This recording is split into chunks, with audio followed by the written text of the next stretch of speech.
You ever got a call from a prisoner using a cell phone?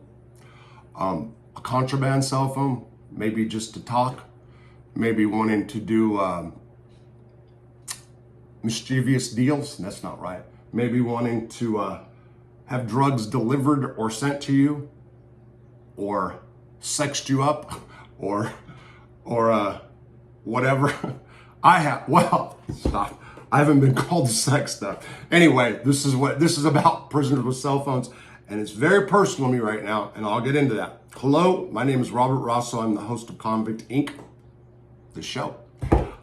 If you have not subscribed to this channel, ask yourself why, but please do so. And if you like this video, please push like and share it. I was gonna do a video yesterday. As a matter of fact, at the end of the video, I said I was gonna probably shoot another one or gonna shoot another one, and it was about this issue, cell phones in prison. And I'm glad I didn't now, because something has come up today that involves me with the prisoner with the cell phone. But first, let's go back. People in prison are bored, okay? Guys in prison are bored, period. Prison is a place where, well, there's people that can get jobs in factories and stuff, and they keep themselves pretty busy. I would argue or say that 70% of them are working to support drug habits, straight up, or contraband habits. But in general, prison is a place that people that haven't been there kind of can't get a real sense for. I get asked a lot about, about violence in prison and this and that. Was it scary? All those things could be true. And I've often said that there's a lot more sound. If you can hear the sound of laughter over blood-curdling screams any day, and I don't care if that's in a maximum security prison. Anyway, but in general, prison's a place to be bored. And I say that for the last minute because I watched these news conferences with politicians, cops, prison officials, and it's always the scumbag inmate did this. These scumbag prisoners did this. This contraband. Okay, I'm going to give a perfect example of yesterday.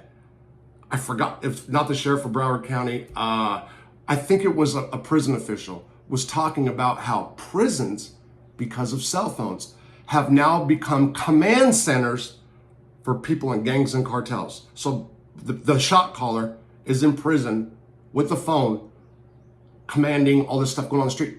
And I'm going to say a lot of this is true.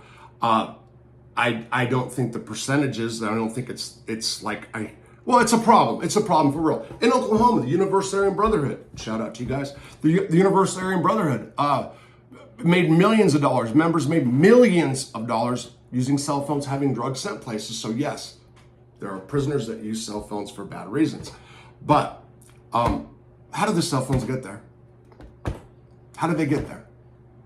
When those people on the news conference or officials talk about guys in prison that do something wrong, they forget that if the staff did their job, this type of thing couldn't exist, wouldn't exist, or would exist a lot less.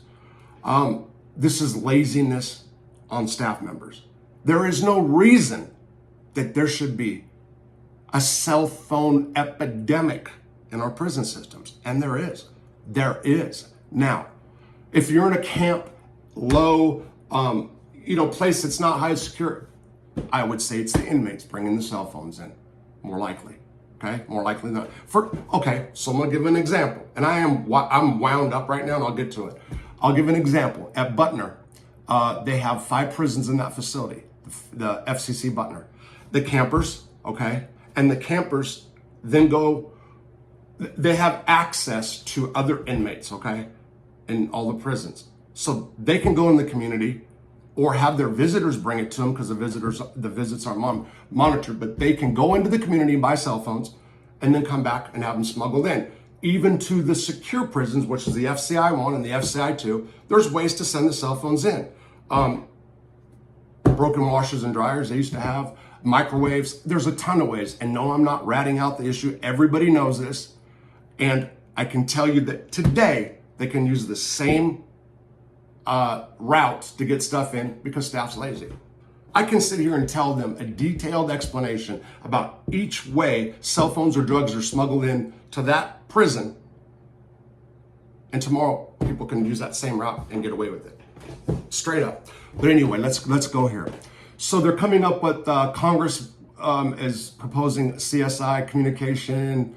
It's something about the jamming of the cell phone devices, jamming the airwaves so people can't use cell phones in prison. Okay, great. They'll find ways around that. You can say it's impossible. Prisoners will find a way around that, for sure. Me personally, I stayed all the way away from cell phones in prison, including my last violation. I watch morons in prison share their cell phones and use it. That phone gets busted, and then they go back and they look at the numbers, if they can find the SIMS card. They'll look at the numbers, and let's say that I'm calling my mom or my wife, ex-wife, my wife, whatever. Let's say I'm doing that, and her number's on my approved contact list. Well, if my number's there, they're locking me up too. Even if the guy with the cell phone like stole my number and did it, they're locking me up too. Okay, that's how it works. Okay, so for sure, there's people using phones in prison for bad things. Bad things would include scams. In this particular case in Florida, they found, oh God, the numbers was off the charts. How many phones that they found in prison doing a sweep? Crazy amounts. But there are guys that just use those phones to talk to their girls, to have sex with them, or sexting, whatever. There are, and I can name quite a few guys that wouldn't even let people use their phones, that just call them because they want to call their wives or see them and their kids and stuff like that. So it's true. Is that okay? Actually, it's not, because of the other guys. All right. Now, before I get into this and the personal stories, I will say that communication, because of technology, is getting a lot easier in prison. Two things are going on. You can do the direct email stuff with most prisons, if not all of them now. And in a lot of prisons, they have video calling. So you can use a tablet to do video calling. That's going to come in the feds, by the way, people. So those of you in the federal system, that's coming. They had it at Cimarron, the private prison, and it was actually pretty cool. Actually, I didn't even use one at Cimarron, but it was cool to have, you know. And I think that's the way to go. Now, even on those through the tablets, there's guys that can make drug deals or do contraband things. Why? Because there's a lot of people that are using them, and it's hard for staff to monitor them. And I go back to the main problem: staff is lazy. A lot of them are incompetent. A lot of them just want to go there and get a check, which is fine. I'm for staff members that just want to stay out of the way and do their job. I am. But when it comes to the prison being then flooded with contraband, drugs, and cell phones, that's not the prisoner's fault. Now, here's where things get murky, because I usually stick up for prisoners, drug addicts, drug dealers, whatever, okay? Based on my life, I guess is what I would say. But in the last 2 weeks, and then today, which has me animated the way I am right now. Animated is the word. Yeah, so here's the deal. A couple weeks ago, I get a Facebook friend request. Typically, what I've done in the past is I just accept them all, okay? Number one is I have the public thing going, this channel. I do have the YouTube page, Convict Inc., whatever. But this came through my personal one. Came through my personal one. And I saw the similar friend, what's it called? The friends, you know? God damn it. So excuse my language. Friends in Common, or whatever they're called. So they're all from San Pedro. They're all from my hometown. So I'm like, okay, the guy's mixed race, more on the black side. Accept his friend within 2 minutes. Hey, bro. I look at it and I said, yeah, what's up, man? By the way, so people in prison, I would accept all of theirs, you know, if I get them. And I've got probably, since I've been out of prison right now, 10 to 12 Facebook requests from guys in prison with cell phones right now. Okay. So this guy says, hey, what's up? I think he called himself Tanko. I'm like, okay, so what's up, man? Hey, yeah, this is Tanko. I said, who is it? Tanko, Rob, man, how you doing? Are you out? And I'm like, okay, I ran across this person. I'm not trying to like, oh yeah, I'm out, bro. How are you doing? Man, I'm doing bad. I want to talk to you. Yeah, what's up? So where are you at? And he said Soledad. And this was the second person that's contacted me from Soledad. And I'm like, Soledad, bing, and content, okay? So what's up, bro? Hey, man, I'm doing real bad. Can you shoot me some money? Now, I'll tell you the truth. If I was in a financial situation it's getting better. If I was in a financial situation where I had 20 bucks and this random dude did that, I'd probably shoot him 20 bucks. Not even ask him, who are you again? Just, we'd figure that out. I would send him 20 bucks. No bull. As a matter of fact, that day, I like literally considered sending him $10 if he had a Cash App, okay? Just because I had my bills paid. And I'm stupid, whatever. Well, he says, can you shoot me like $100 or whatever? And I'm like, bro, $100. $100 was like $1,000 to me a month ago. Now it's like 500, maybe 6, but still, okay? And don't think I'm like so you can still donate to the channel, by the way. And please send me donations still, okay? It's not like it's that much. I got a few legal cases, which will tie into this other issue. So the dude was, the flag went up. I know the flag should have went up earlier. The flag went up because it was like, I said, man, I'm broke. I'm like busted right now. Blah, blah, blah. I just got some bills paid. I said, I can shoot you $10 cash up. He's like, $10? Come on, man. I need at least 40 to do it. And I'm like, 40 to pay off my phone. And I'm like, oh, yeah, this dude, whatever. So I'm like, dude, who are you again? Doesn't answer. Next day comes by. Hey, man, can you shoot that to me? And I said, bro, first of all, tell me who you are. I don't know your backstory. I don't care, but I don't know who you are. Second, I told you I'm not in a position to. So yesterday I could have sent you $10. Today, right now, I can send you $5. I have the conversation still. And he writes back, he's like, man, okay, just do at least 40. And then I wrote back, I said, dude, listen, you need to call me. You need to call me. He got off. He deleted his, he unfriended me or whatever, not deleted the account. So this was a dude running scam. And by the way, I don't even, like his whole name was fake and everything. I did some research on it. So I looked at like what his real name was supposed to be. It was all bullshit. So this gets to the scam. I'm watching the news conference yesterday with the sheriffs, and they're talking about one guy, a 92-year-old man. So these prisoners were scamming elderly people. This is horrible. It is horrible, by the way. So let me not, but it was the way that they say it. Somebody scammed a poor 92-year-old man at $800,000. What's he going to do now? First of all, let me be clear about this. That's terrible, okay? And guys that are running scams like that, they shouldn't be held to a higher account because they're incarcerated. But for sure, if they're committing a crime, book them for it. It is what it is. This 92-year-old man, 1,000%, I don't even know it, is a flaming homosexual. I don't care about people's sexual preference, but these predators, these homosexual predators, prey on people in prison. I'm going to say it again. Homosexual predators prey on vulnerable locked up inmates. They want to come and help them for some sick fantasy that they put in their head. I've done a video about it. One of my friends, a guy, picked him up from a pen pal website. That's back when we used to write letters. Pen pal website, wrote him back and said, let me cut to the chase. Paraphrasing. I'll send you money. How do you put it? I'll send you money, but you're going to do what I want. Anyway, my friend is actually homophobe, and the guy wanted him to call, and he would go through a scenario, the caller, the predator on the street, the homosexual predator. He would go through a scenario in which my friend broke out of prison, went through the community on some crime spree, came to the guy's house, would rob him at gunpoint, put the gun barrel in his mouth, push back farther. That's what he would say. And then rob him and say, take the money out of your wallet.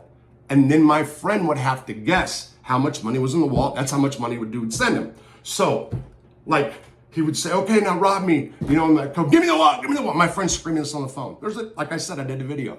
And the guy would say, my friend would say, give me the wallet, whatever, how much money? And the guy would say back, how much money is in it? My friend would say like 100. Okay, then he'd send him 100. My friend started getting hit, and it's 1,000. He's like, not 1,000. You know, I'll send 500. But that was one case. I can tell you another case of a homosexual predator.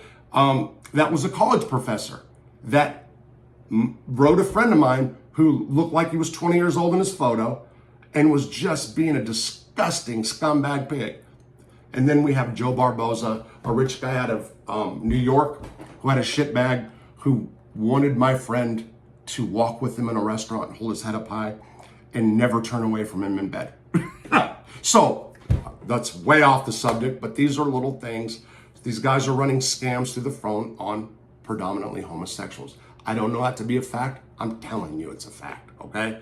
That's what's going on. Oh, full stop. So the 92-year-old homosexual predator gets burned out of $800,000. Wow. And now he's broke? No, he's not. He was a rich homosexual predator. And I'm sorry to keep emphasizing that, but I find it funny because I know what they're doing. I know who they're going after. The predators, and they are predators. Now, let's get to the other case. I have been, in the past, I've done legal assistance. I'm not a practicing attorney. I'm not practicing without a license. I'm preparing documents for people and helping them. I don't have a paralegal degree. I should. As a matter of fact, last week I was offered a job in a law firm if I had a paralegal, but I don't. Nevertheless, I have been doing this last 2 weeks, two cases. Started working on 3, didn't get any money, whatever. In one case, a guy asked me to do something for him. I told him specifically what I could do and could not do. Okay? Told him a price. He finagled me out of the price that I wanted. Played the prison homie card on me. And I bit like a big mouth bass and charged him less. Okay? The amount came short. Still. So I've done the work and I want to get it in. I don't want to play the holdout game, blah, blah, blah. Anyway, I told him something that I specifically could not do and what I could do. I get a call today. He's not happy, not with the work, because he wants me to do something else. So basically, there's an administrative rep, something inside the prison and something in the court. And he thinks it should be tied together. And I said no. And this motherfucker threatened to get me tagged for practicing law without a license. He just fucked up big time. He's on I'm telling you, I want to call the staff down there and have him busted. I swear, and I don't care, you YouTubers, the people that don't like me, I don't care if you use that. I want to so badly. I do.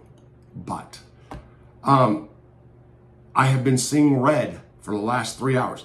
For the last 3 hours, by the way, I woke up at 4 o'clock. By the last 3 hours, I have been hyper-fixated, hyper-focused on how to fuck this guy. I swear I'm wasting so much time and I'm so mad at myself for doing it. Because I actually have somewhere to go here in about an hour. And that brings me to this. I know this video is late. Since Friday night, I stay up at night and I sleep all day. Well, not all day. I don't go to bed till the mornings. It's just been like that. That's been my schedule. Tonight I'm trying to reverse it and try to go to bed a little earlier for the next few days so I can get my schedule back. But I've had things I'm doing. Yeah, go ahead and add your little jokes here. I don't care.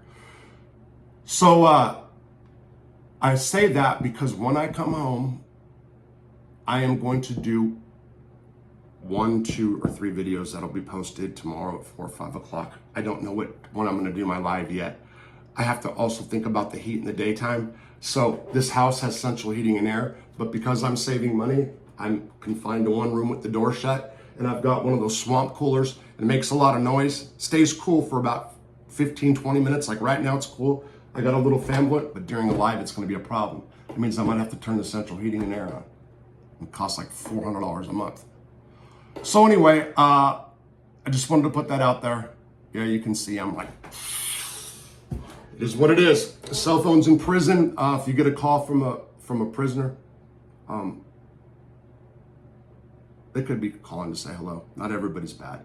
They could be vile scumbags that need never get out because they're scumbag, low life scumbags. It sucks, and it sucks. It sucks for real because I don't want to be advocating against them, but whatever. Take care.